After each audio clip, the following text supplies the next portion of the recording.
Hey guys, what's up? Today I'm going to be reading The Lorax by Dr. Seuss. Earth friendly, printed on recycled paper. The Lorax Project.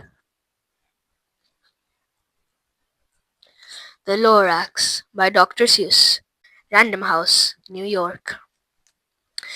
At the far end of town where the grickle grass grows, and the wind smells slow and sour when it blows.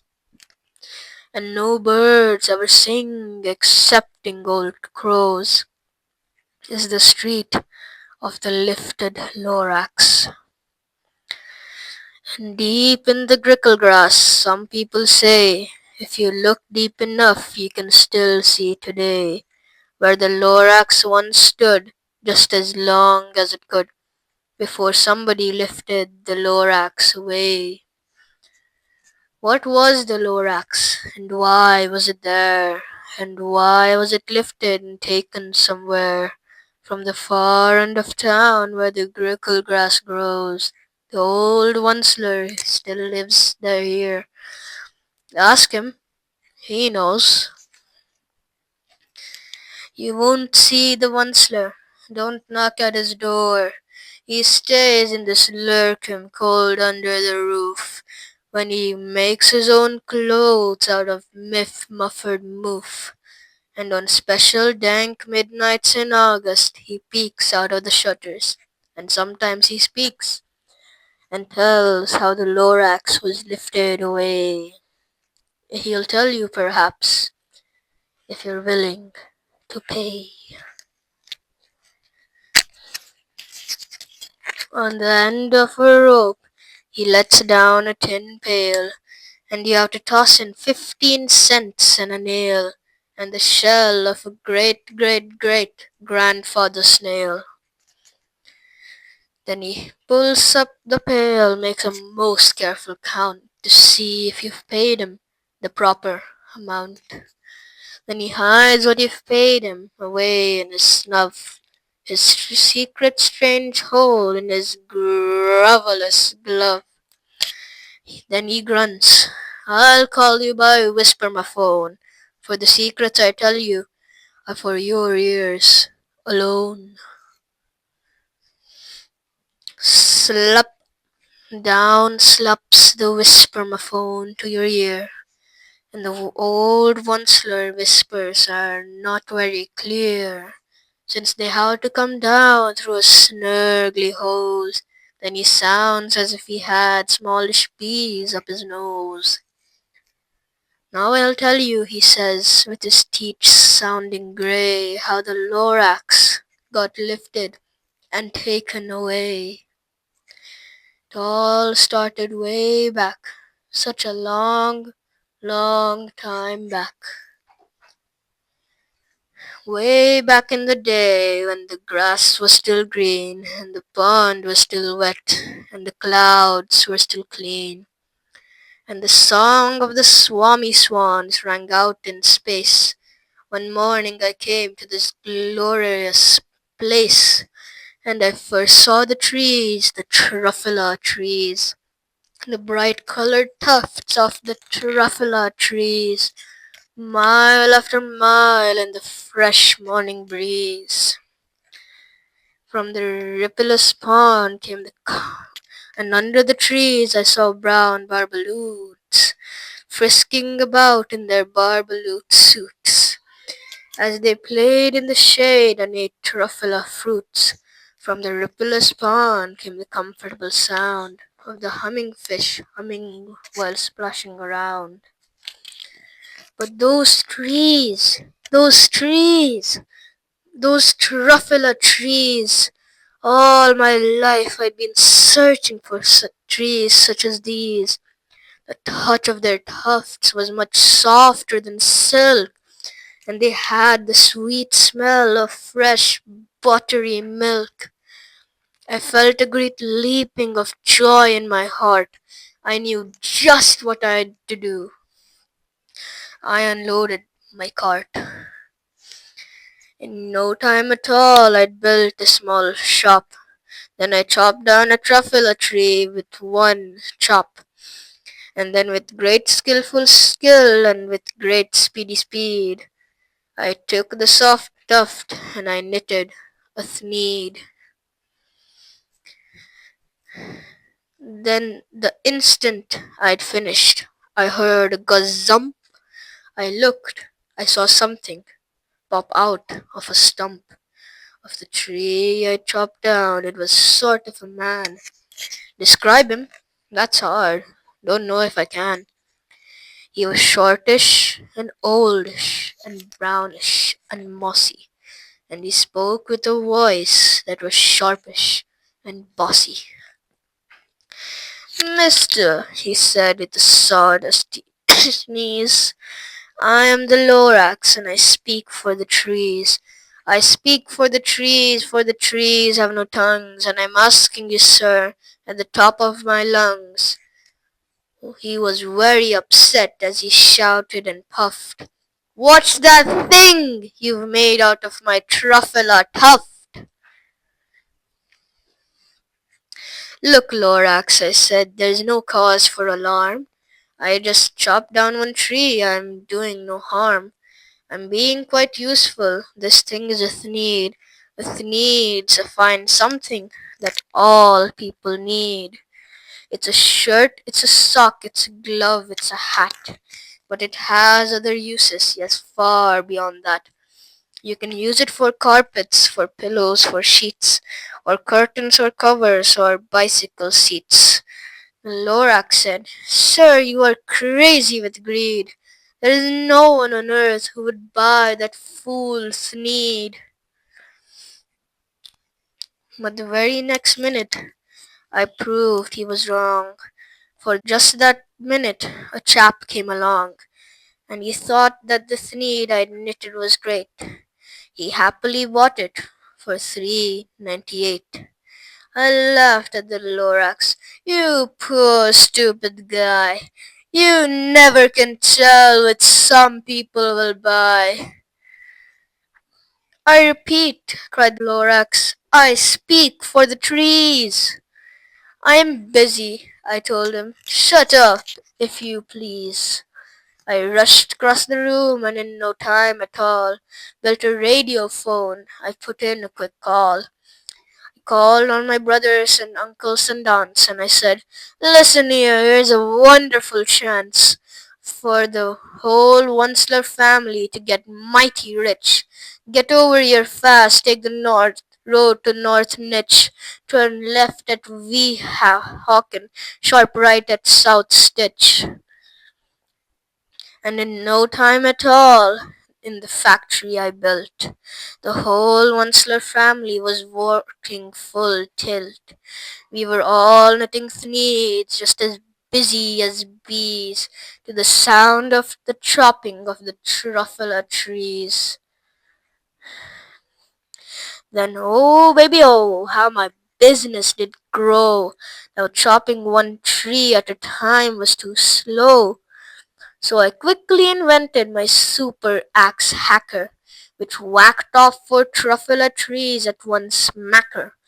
We were making thneeds 4 times as fast as before, and that Lorax, he didn't show up anymore. But the next week he knocked on my new office door.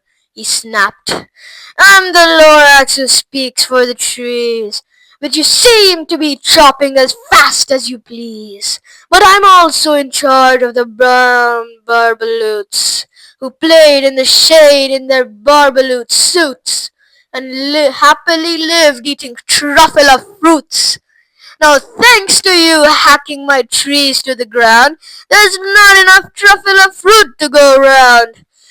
And my poor barbaloots are getting the crummies because they have gas and no food in their tummies.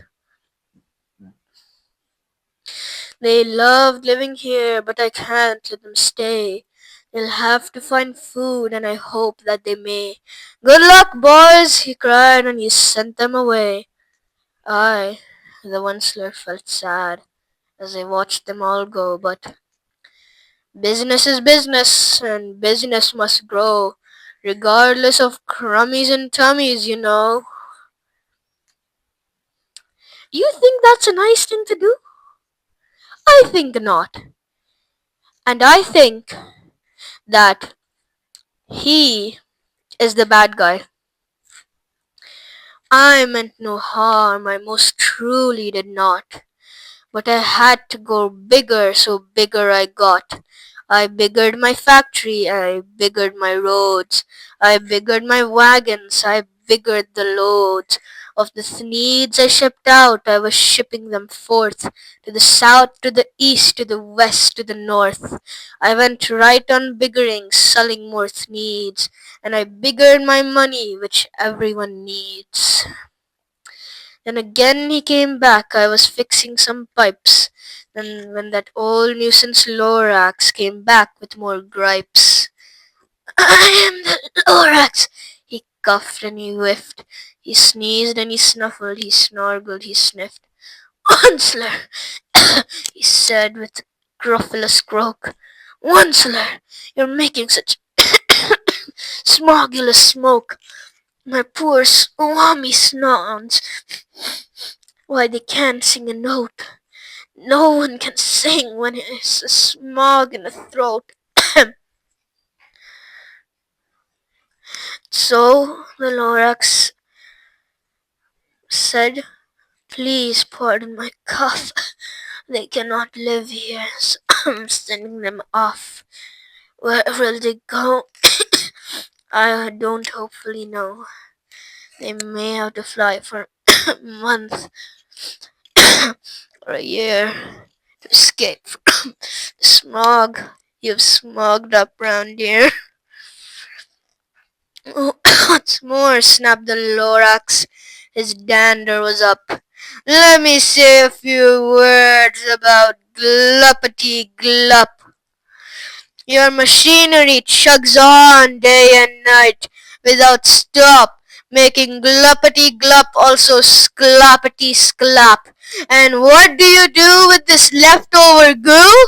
I'll show you, you dirty old onceler man, you.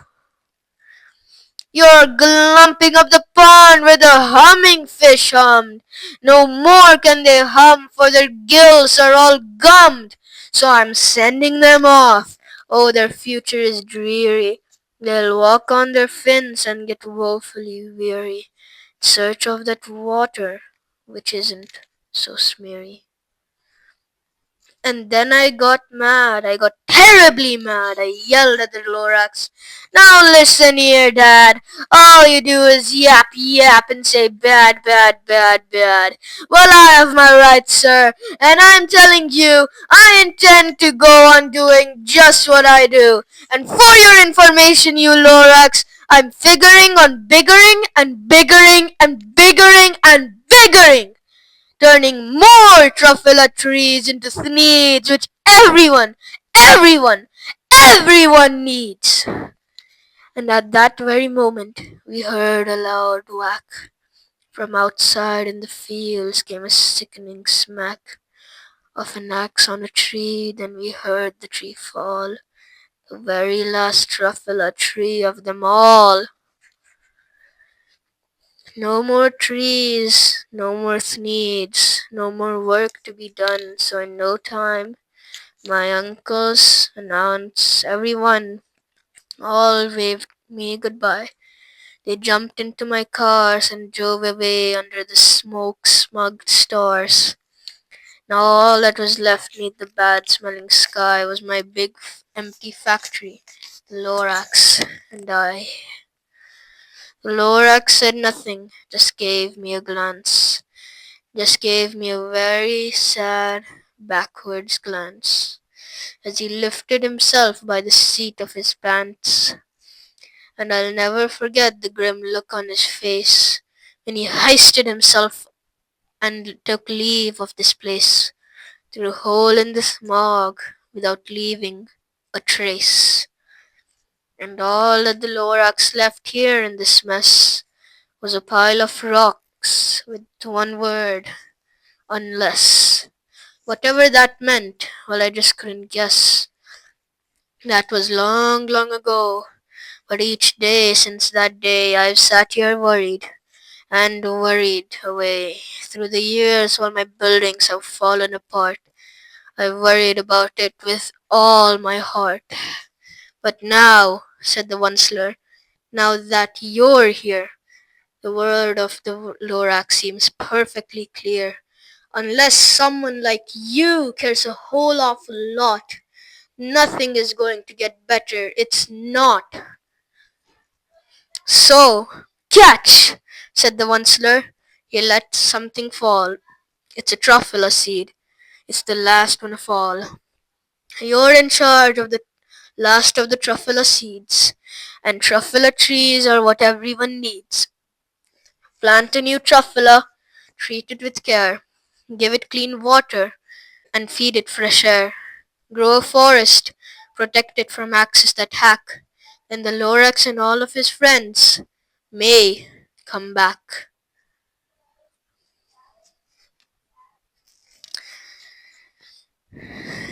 Okay, guys, hope you enjoyed that story, The Lorax. Well, guys, I make amazing content, and if you want to see more amazing content, hit the subscribe button. And if you want to stay tuned for more amazing content, hit the notification bell button and turn notifications on. Until next time, it's me signing off.